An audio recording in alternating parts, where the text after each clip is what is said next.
So this is one of the questions that was asked. And yes, we are being asked to solve what looks like an exponential equation. And it does have, exponential equation elements to it. But ultimately, we always want to keep in mind that we should be making use of structure. We should be looking at the structure. And when I look at this structure, it really reminds me of a quadratic equation. It looks like it has a quadratic structure to it. And if you don't see that, I would encourage you to kind of rewrite that first term there. Think about it, it's really e to the x squared, if I kind of rewrite that. And we can start to see that it, indeed has a quadratic structure to it, right? And so then I have to ask myself, in what ways can I solve a quadratic equation? And I can graph, these. I can use the quadratic formula. I could complete the square. That's another option. And, ultimately I could also use factoring. And for this case, when I'm looking at this one, based on that -4 and the -5, and there's a lead coefficient of 1, it really makes me think I should try factoring first. I just think that's going to be quite nice. And so that's what I'm going to try here first. So anyway, if the e to the x is freaking you out, because I can factor it right the way it is, but if the e to the x kind of looks scary and looks intimidating, you can always kind of use a cover-up strategy or substitution, if you will. You can kind of replace that e to the x with just a variable. So let's say I called a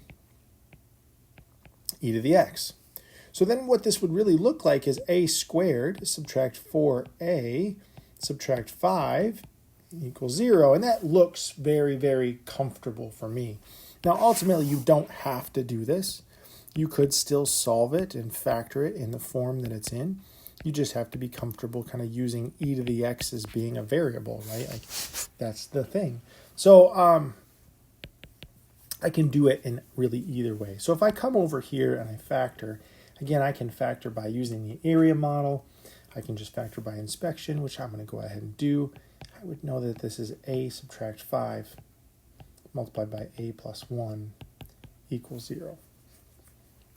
Which, each of these factors could be equal to 0. So that really would lead us to a equals 5 or a equals -1. And then ultimately I have to realize that the question wasn't asking about a. I actually created this variable a. What a really is e to the x. So this really says e to the x equals 5 or e to the x equals -1. And if I, over here on the left, if I had factored it in the form that it was in, I would have really saw the same thing. I would have had it factored this way. And then that would have led me to the same two kind of places that I'm at currently right now as well. Now, ultimately, now it looks like nice, simple, easy exponential equations. I've kind of gotten rid of that quadratic structure, analyzed that quadratic structure, gotten to this point. So then I can go ahead and just change the form of these or kind of use a log, whatever. And so this is really log base e of 5 equals x, or just really ln of 5 equals x. And then this one over here is really just ln of -1 equals x. Now, I want to caution us, anytime that we're using logarithms, we really want to be careful and we want to double check our answers. And the reason is, this one right here, we're actually going to have an issue with.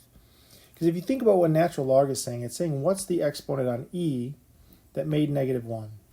What's the exponent on e that made -1? And if you think about that, you'll realize that's kind of ridiculous. It's ludicrous. It can't happen. This is actually an extraneous solution. Actually, it's not even a valid solution, I suppose. So this is actually an invalid solution. We have to toss that out, leaving us really with just this as being our only solution to this problem. Okay.